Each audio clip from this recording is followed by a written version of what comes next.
Hare Krishna, Krishna Krishna, Hare Hare, Hare Rama, Hare Rama, Rama Rama, Hare Hare.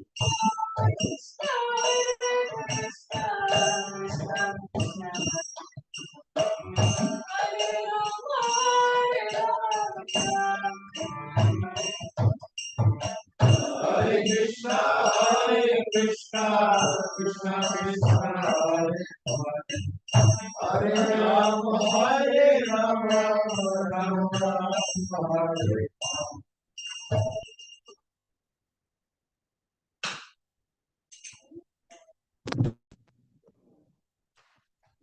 Om Namo Bhagavate Vasudevaya. Om Namo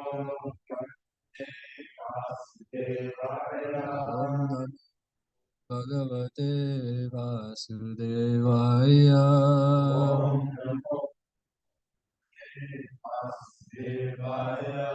Om Namo Bhagavate Vasudevaya. Om Namo Bhagavate Vasudevaya. Everyone together, please. Narayana Namaskritya Naram Chaiva Devam Saraswati Vyasam Tato Jayam Niraya Nasta Prayeshu Bhadreshu Nityam Bhagavatasdevaya Bhagavati Utamashloke Bhagavati. Translation together. Before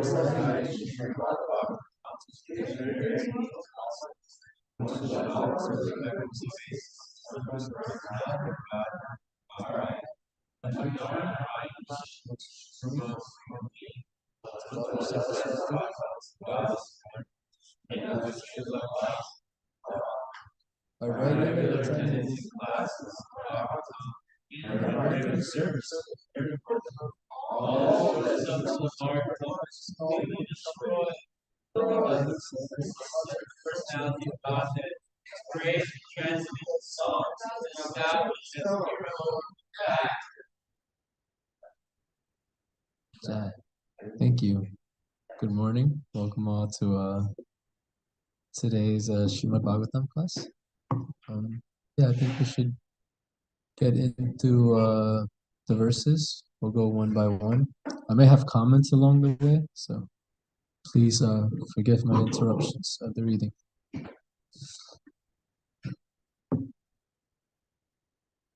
So, before we get into it, the title of this chapter is The Battle Between Lord Boar and the Demon Hiranyaksha. So, can somebody give like a brief kind of summary of like how we got to this point? Very brief, because we've done summaries, I think, the last few classes, but for those who are just tuning in. So Jai and Vijay, the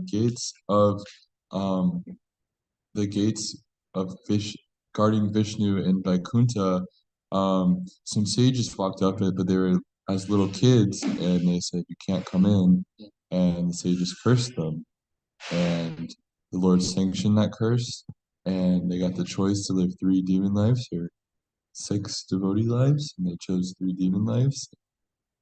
So they wanted to do it as quickly as possible. And then some of the reasons why, I think in Tulasia's class, she mentioned some reasons as to like why because it was explained that it was by the will of the Lord that all this went down. So why did this happen, that they would, yeah, go ahead. Because Krishna wanted to fight. Krishna wanted to fight. Right. So it's about to go down actually, right now. Yeah, Bruce, please. Can you give him a mic, please?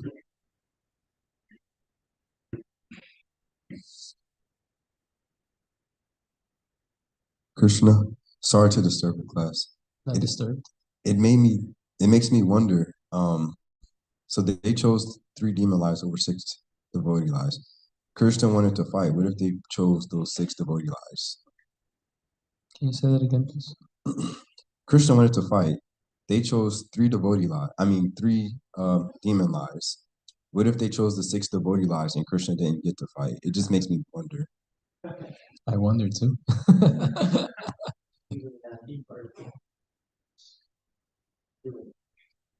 So even that is under the will of the Lord. So what I find very interesting in this, before we get into it, is that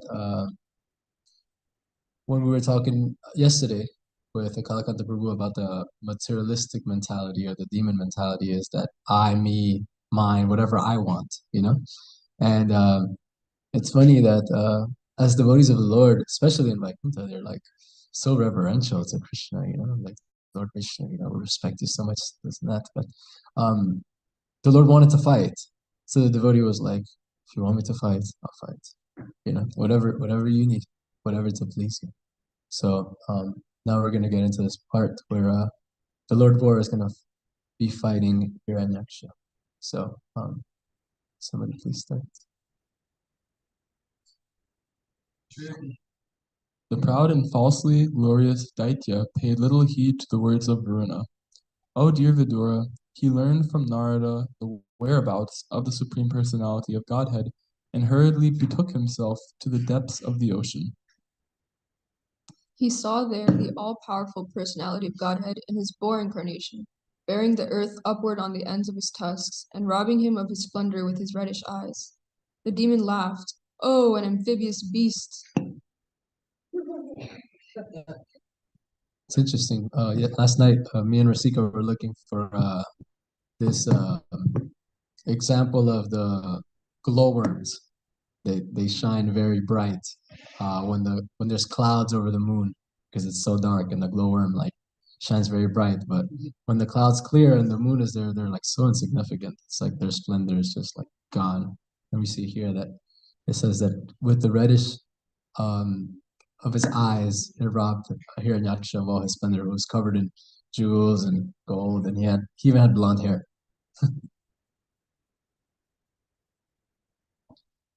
The demon addressed the Lord. O best of the demigods, dressed in the form of a boar, just hear me. This earth is entrusted to us, the inhabitants of the lower regions, and you cannot take it from my presence and not be hurt by me. You rascal, you have been nourished by our enemies to kill us, and you have killed some demons by remaining invisible. O fool, your power is only mystic, so today I shall enliven my kinsmen by killing you. The demon continued, when you fall dead with your skull smashed by the mace hurled by my arms, the demigods and sages who offer you oblations and sacrifice and devotional service will also automatically cease to exist like trees without roots.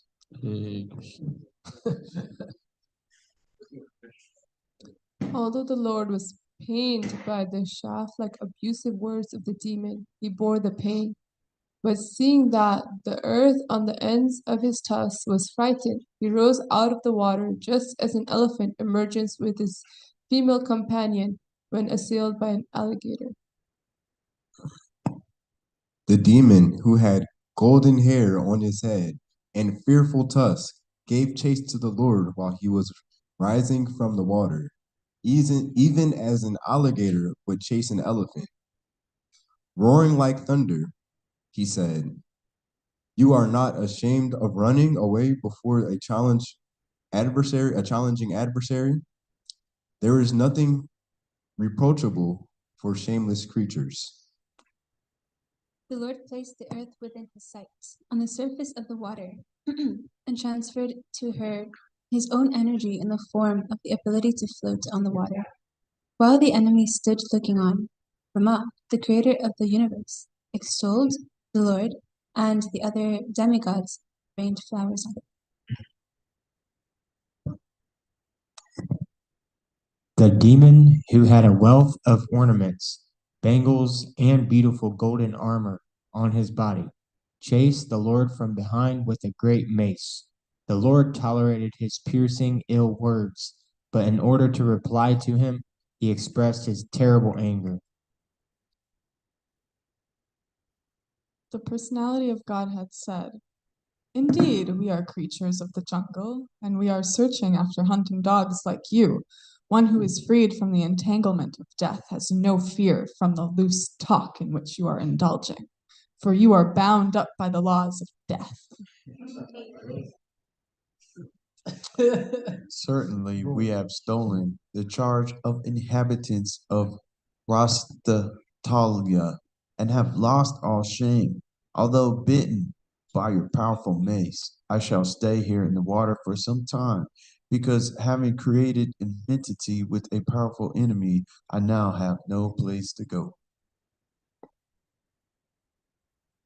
You are supposed to be the commander of many foot soldiers, and now you may take prompt steps to overthrow us. Give up all your foolish talk and wipe out the cares of your kith and kin by slaying us. One may be proud, yet he does not deserve a seat in an assembly if he fails to fulfill his promised word. Those are fighting words, right? Okay, so far, any thoughts on this whole back and forth, Jonathan? There's an old saying, never underestimate your opponent. Mm, That's what comes to mind for okay. Never boast like one who is taking off his armor when you're putting it on. What does that mean? That means don't boast like you've already won before you even start fighting. Ah, yes. And also, it's interesting that the demons, although in one way very materially intelligent, he's really stupid because he thinks that if I kill Krishna, which is impossible, then the demigods will cease to exist, thinking that he will then be able to, rule and reign with his brother. But he doesn't realize that if the Lord ceases to exist, he will cease to exist as well. Yeah, that's a good point. I want to talk about that. Go ahead. cool to see like the rasa of smack talk and how they're going at each other. And it's all what Krishna wanted. It's like, finally. Yeah, we experienced some of that when we played volleyball this weekend. We were just like saying such things that at the end, just like, oh, Panchakaka, please forgive my offenses. Just to get the game like to be fun, to be nice and engaging. Jonathan.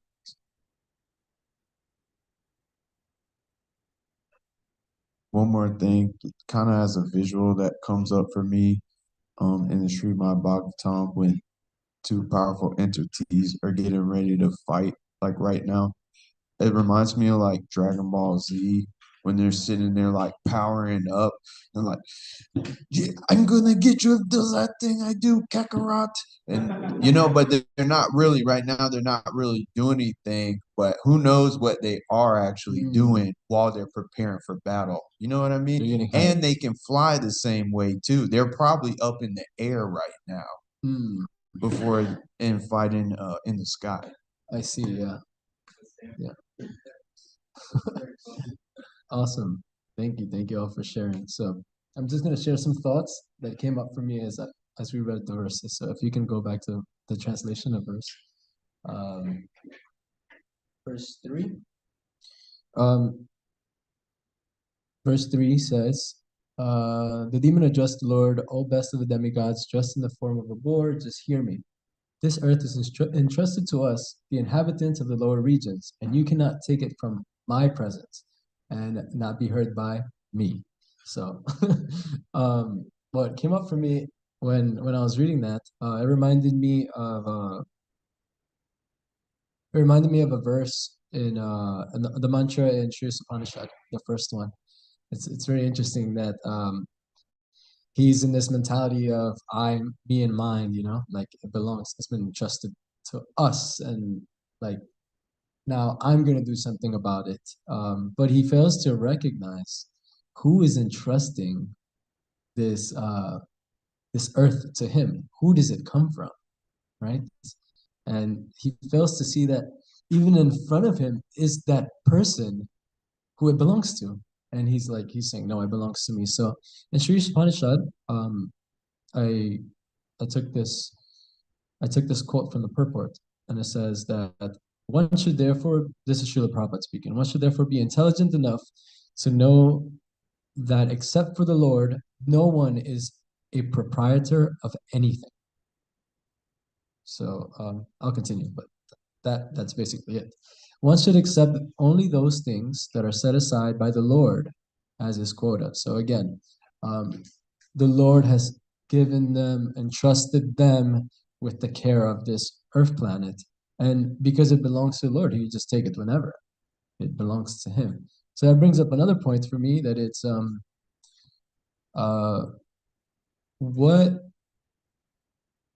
what do we have to renounce if not even this body belongs to us? What is there to renounce? That's not rhetorical, that's an actual question.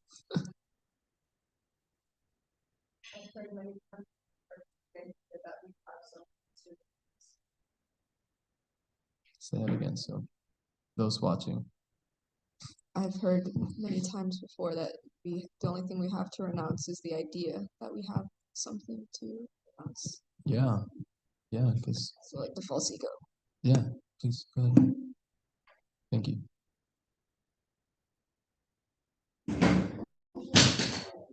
Confirmed.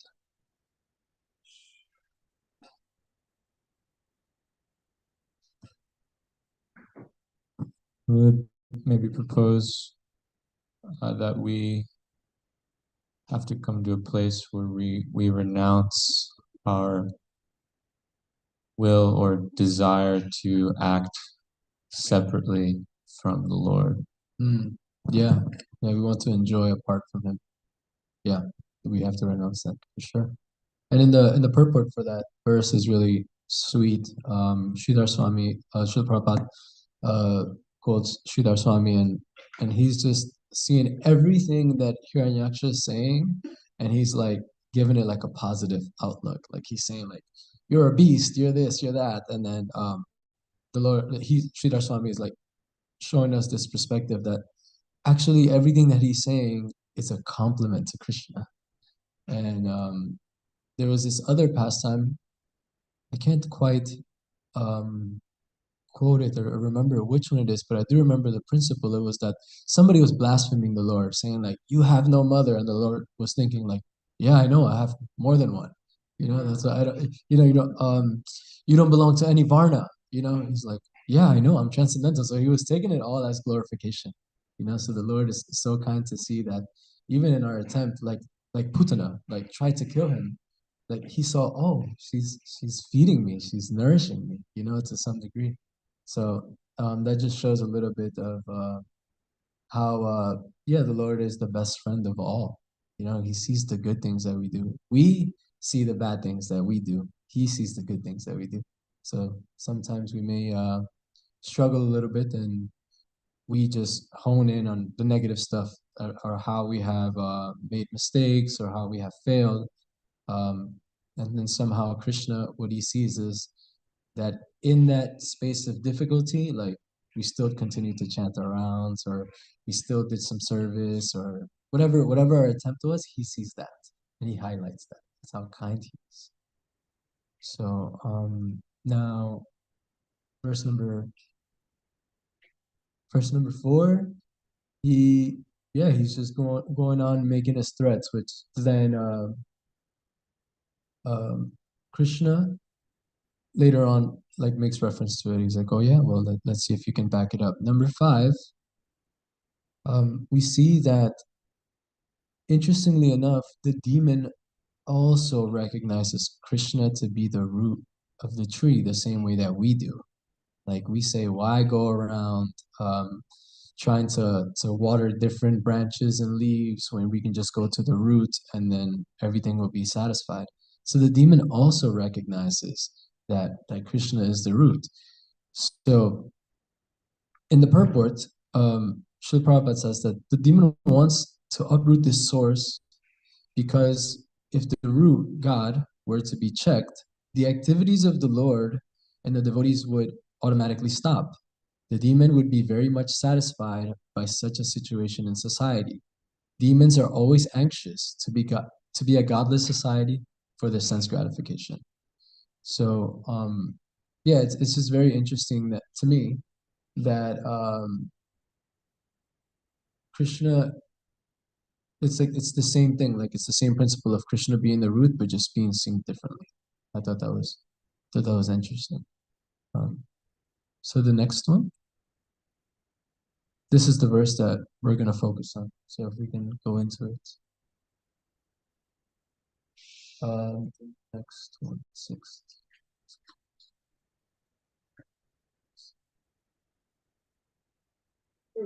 Could somebody tell me what the meter for this is?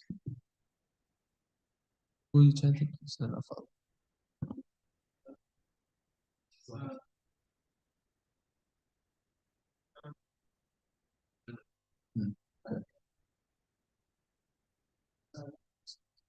Satudyamano ridurukta domaraya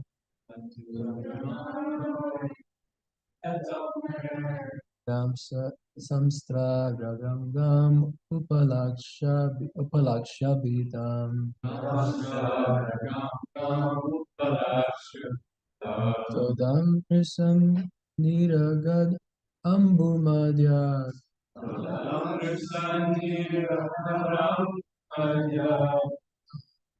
tatrasa karenur yadhiva.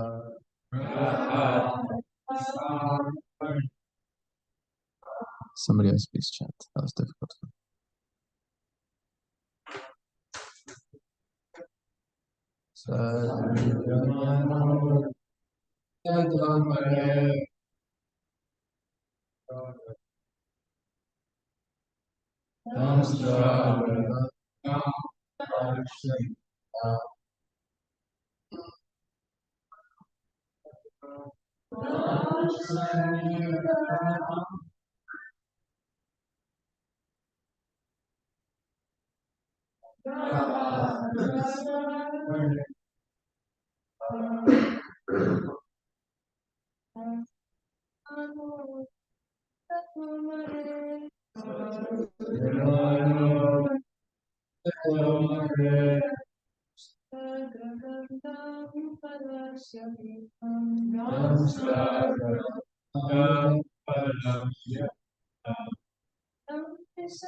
Or forward.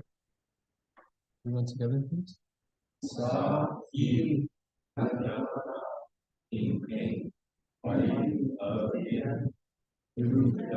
By these words, by the weapons,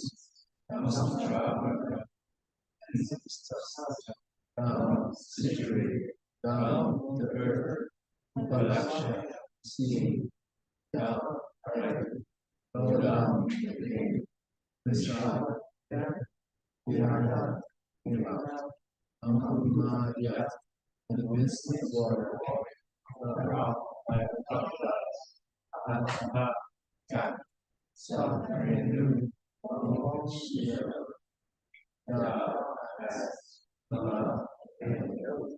Translation, everyone together, please. Although the Lord was chained by shaft-like supports, he bore the pain. But seeing that the earth was frightened, he rose out of the water to the elephant, his female companion, said, purport. Would somebody like to read? Thanks.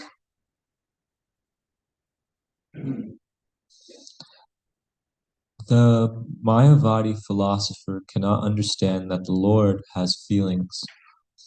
The Lord is satisfied if someone offers him a prayer, and similarly, God is dissatisfied if someone decries his existence or calls him by ill names. The Supreme Personality of Godhead is decried by the Mayavadi philosophers, who are almost demons. They say that God has no head, no form, no existence, and no legs, hands, or other bodily limbs. In other words, They say that he is dead or lame. All these misconceptions of the Supreme Lord are a source of dissatisfaction to him. He is never pleased with such atheistic descriptions.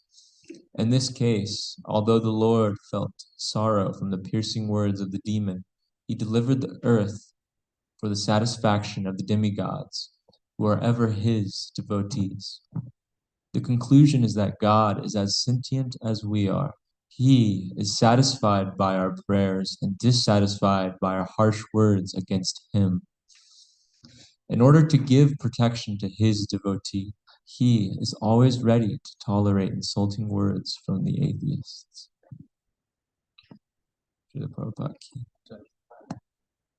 Okay, so there's two things that I wanted to discuss.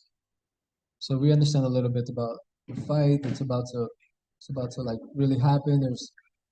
This is like I don't know if you guys ever seen boxing or UFC. This is like when they're all like sitting at the press conference and they're like, "Hey, I'm gonna do this, and I'm the real champion, and this and that." And then at the weigh-in, like this, it's about to happen. The main event is gonna happen soon.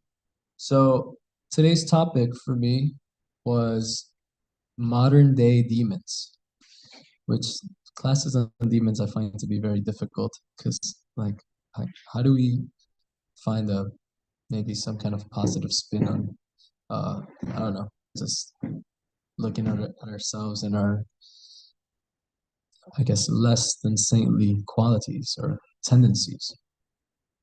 So I wanted to ask a question because many of us, or all of us, are living in a very spiritual place, and we've taken up this practice of reformation and kind of reprogramming of our thoughts and inclinations and things like this. Has anybody ever had the experience that for some time they feel like, wow, I've been peaceful. I'm such a nice person. Like I I if I look at my life before, I used to like fight and be angry and be jealous and envious and this and that.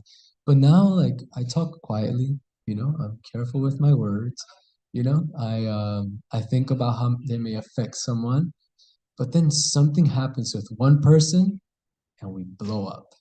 And then it's like, wow, like that's uncharacteristic of like that's not like, has anybody ever had that experience? Where they go back into that a little bit? Yeah, me too. Me too. And I wanted to talk about that a little bit as to why is it? Because it's not only us that's wondering why is it. Arjuna also asks Krishna in the Gita. He said, Arjuna in the Gita, chapter 3, verse 36, Arjuna says, "O descendant of Vishnu, by what is one impelled to sinful acts, even unwillingly, as if engaged by force?" Almost like, did we just become possessed by something? Like this isn't like us. Why are we acting this way? Does anybody know the answer? Yes. Yes. If you can.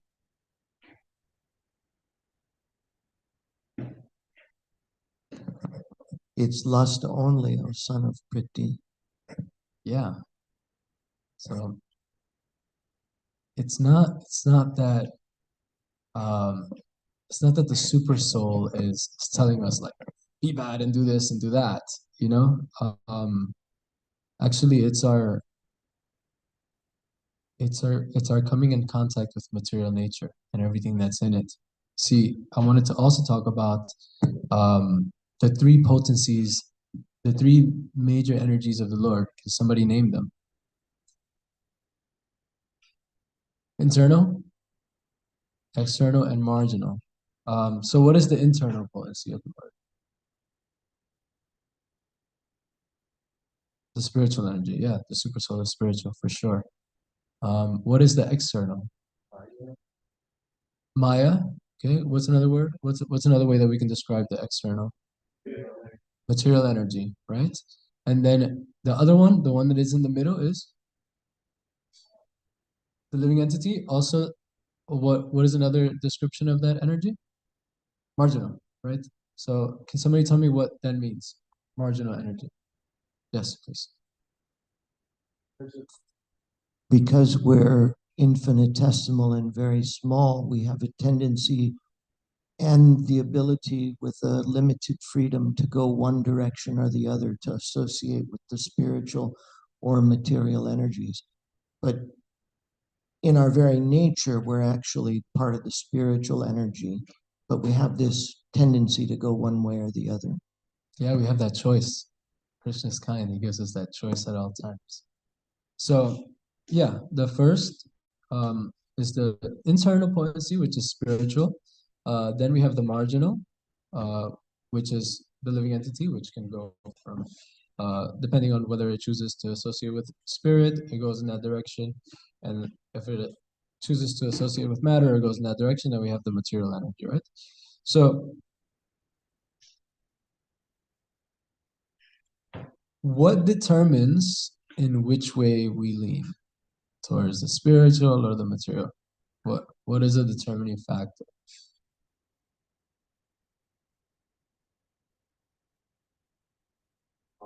I'm just gonna take a guess on it that this has to do with our free will. Our free will, okay. And when we exercise our free will, right? In which way do we exercise it to then decide, okay, It's desire that is the determining factor. the desire, yes. And then Stephen, then Bruce. Like, depending on if we go more demonic or more divine, I think even like outside of Krishna consciousness, like if you're serving yourself or if you're serving others. Okay. Steve? I was gonna say your association. Okay. That's the answer I was looking for. Thank you. Association.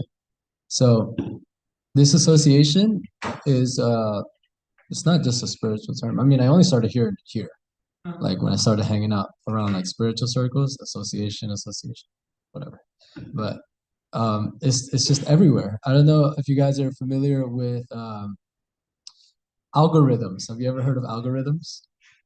Yeah. Can somebody tell me what an algorithm is? Yes. But let's use it in the context of social media. Yeah. Yeah.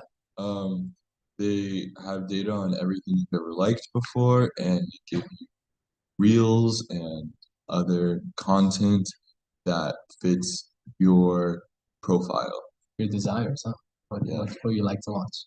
Like Rasico was saying. So I looked up the definition and what they do, but you defined it pretty well. The algorithms, they determine how content is filtered, ranked, selected, and recommended to users. And then interestingly enough, the very next line after that said, in some ways, algorithms influence our choices and what we see on social media. How interesting is that, right?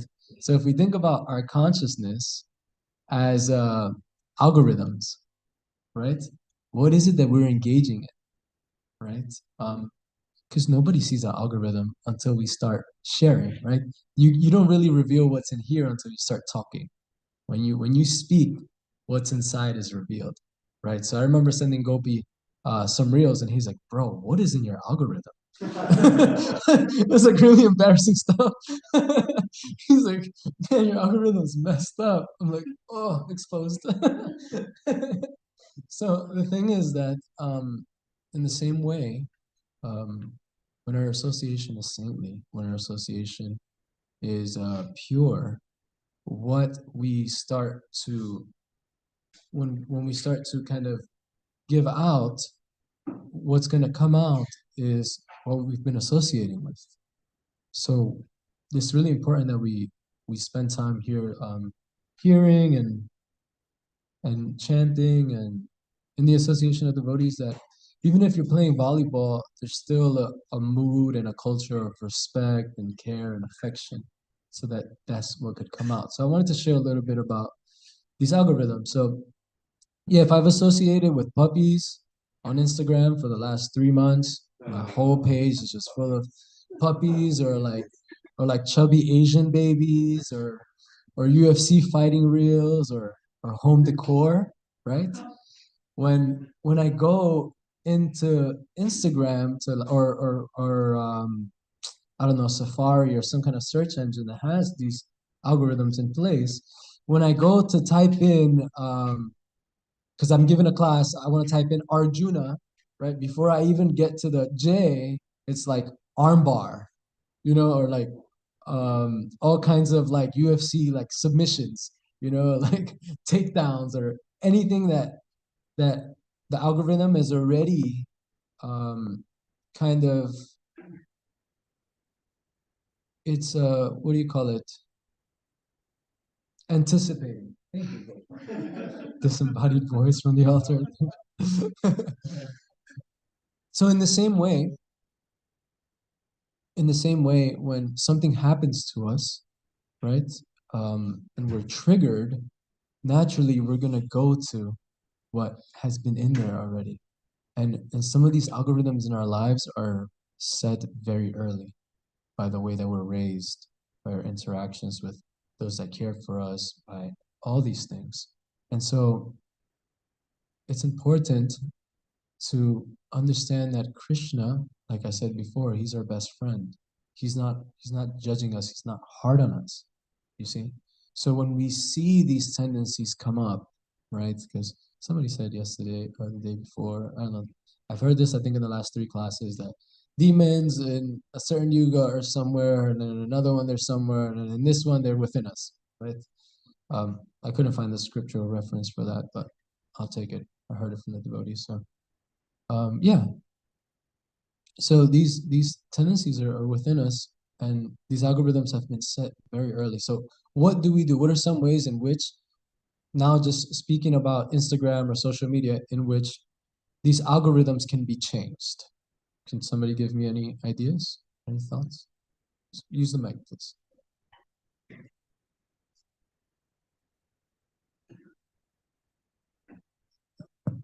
To unfollow certain pages or unfollow certain beliefs, and to follow new pages and new beliefs.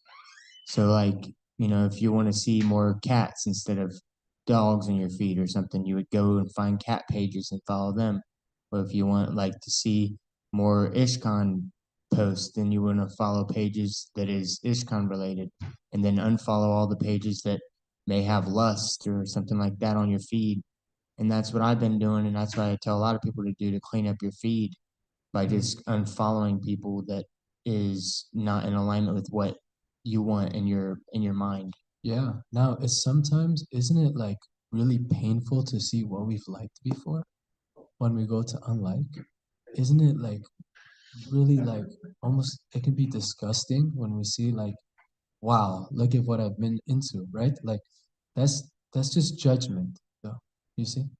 We just have to understand what the whole like mission is. The mission is to go in there and just remove these things. We need to look at them first. You can't just ignore them. Because another thing that we could do is just delete Instagram altogether, right? And say, okay, I'm gonna get rid of it altogether. But then our tendency is to go back to Instagram at some point.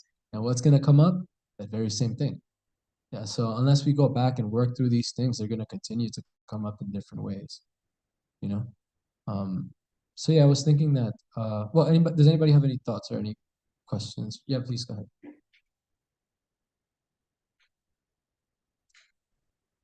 When you mentioned deleting Instagram, almost like avoiding that altogether, but then you talked about like the inevitable return, and cleaning that up. I feel that that really boils down to the integrity of the individual, and I guess where that person is at. Just yeah. Yeah, thank you.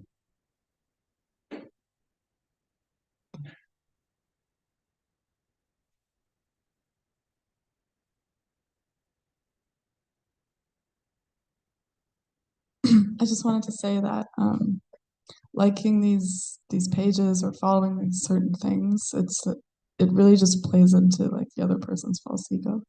So, if you imagine that somebody has X amount of followers, or it's just advertisement. They just sort of want to be praised for the things that they're doing in their lives and to have it be a distraction in your life.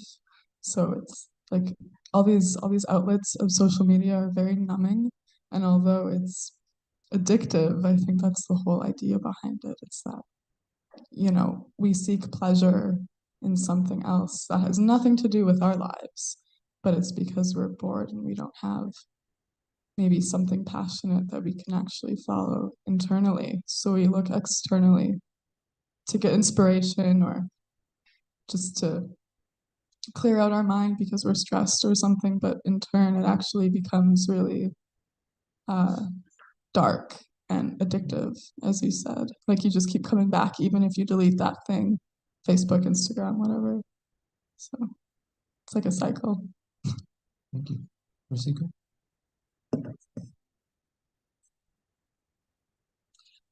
I really like Brandon's suggestion of following bhakti content. There's lots of really great things, for instance, on Instagram that you can hear Srila Prabhupada making statements. Vanipedia, I think it's called. But the other thing is everybody is online these days. So one of the things that we can do is learn how to use the tool for outreach and preaching. Yeah. In itself, it's not a bad thing. Yeah. And sign up for Ask a Monk. Sign up for Ask a Monk. Little plug. Yeah. Yeah.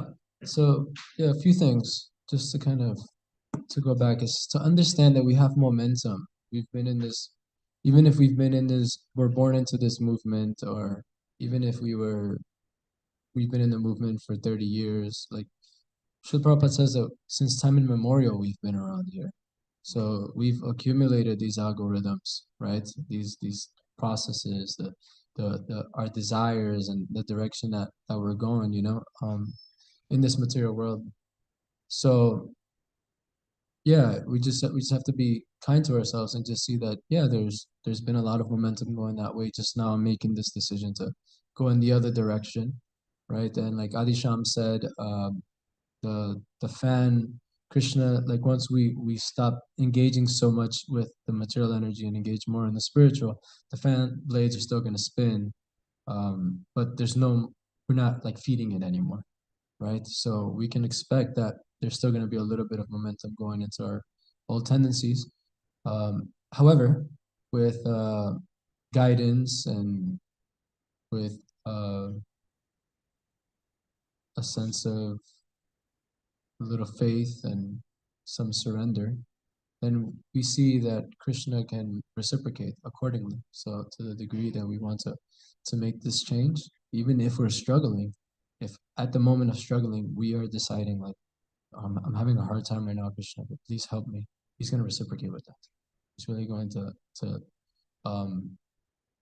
pick up whatever we're falling short on, and he's going to really like keep whatever is working for us because he's really kind. So yeah,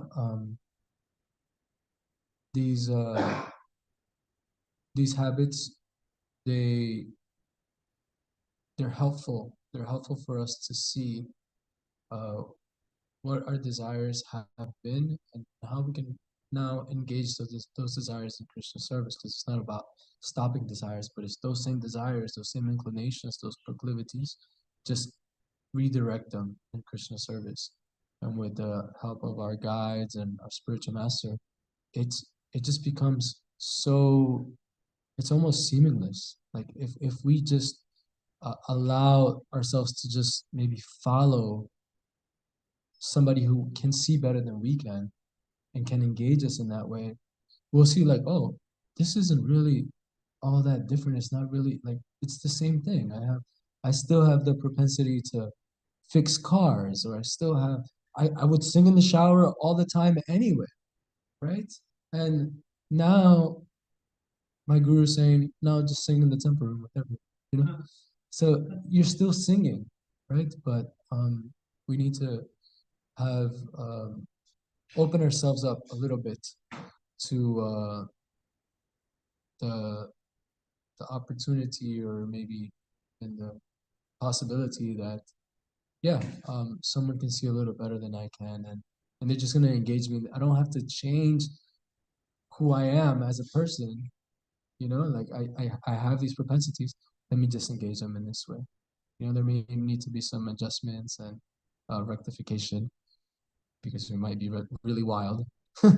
But um, even that wildness can be engaged in Krishna service. You know, like somebody will find something very rambunctious to be very attractive. You know, and it can be engaged in Krishna service. So yeah, I wanted to share a little audio speaking about reels and algorithms. I thought that I shouldn't come up here and speak about correcting algorithms without myself doing that. So I figured might as well play one now and take a step in that direction. And this is Srila Prabhupada talking about us as marginal energy, just depending on what we associate with, right? How we set up our consciousness, that we're going to be inclined to do that, right? So. This chanting will help us to cleanse the heart. Sannatang Sapata Krishna Purna Savana Kirtana Riddhantastha Avadrani Vidhunati Suhissata. Chanting is so nice, but as soon as you take to chanting or hear about Krishna, the chanting is also hearing about Krishna. So immediately the cleansing process begins. Chetadapanamata. And as soon as our heart is cleansed, then we become free from the blazing fire of this material existence. So my request is that we please do what we can to engage with understanding our situation, that we do what we can to engage with the spiritual energy, so then our tendencies become more spiritual, or nice and good, let's say, and understand that we will have some of that other stuff that we've engaged with in so long come up, and not be judgmental or yeah, just be hard on ourselves, but just see that that's an opportunity for us to look at, oh, this came up, how can I engage that in Krishna service? So I think we're over time. Yes, okay. Thank you, Prabhu, for a beautiful class. On this topic of the three energies, us being marginal and association, kind of determining in large part if we can move towards spiritual energy. But the thought that came up for me is, if we think deeper about association, it is actually very easy, unfortunately, to live in a temple or be in this kind of environment, but the association is very shallow. And I think we have to think carefully about how to properly deepen the association so that it can have the effect that it's supposed to have. And there's three different categories of devotees that we would associate with. There are our seniors, our peers, and our juniors, and there's a way of associating with each. But in each case, the simple formula for having proper and deeper association is to truly have a service attitude. Our seniors, we don't just want to treat them as some psychologist or someone that's just supposed to serve us. Of course, it's undeniable our seniors will be serving us, and we are taking more from them than what we give. But at least we should try and give back and serve them properly. And then our peers as well, properly serve them and try and have a deeper relationships with our peers, have true friendships. And then our juniors also, not trying to lord it over those that are beneath us, but properly trying to serve them. Mm-hmm. And in this way, there can be an actual sense of community that develops, because if there isn't those deeper relationships, it's going to be a lot harder to reach the end goal, to keep going Krishna consciousness. And I've seen it many times, the difference between someone being able to go through their difficulties or not. It's obviously the support systems and the people around you that you have. So yeah, we have to put a lot of effort and careful to make sure that we deepen that association. It's not just some surface level. Yeah, thank you. I was just listening to a lecture about what is the difference between uh, like you said, even in a spiritual community, right? Like we engage, let's say, even with spiritual activities, right? That service attitude is what determines whether it's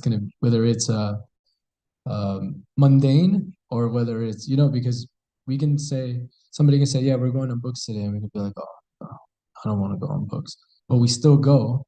That very same service can still purify, but the process of purification becomes more gradual because that service attitude isn't there. But when it's there, it can be blissful. You see, then you really experience bhakti. So I do hear what you're saying. When we associate with one another, when we're spending time together, that service attitude needs to be there. It needs to be present. Otherwise, if it's just for my sense enjoyment, and the moment there's some difficulty, then it's like I curse you or whatever, And yeah, so the quality of association is it's very important. Thank you. Good. Anyone else? Any other thoughts? Yeah, Steve.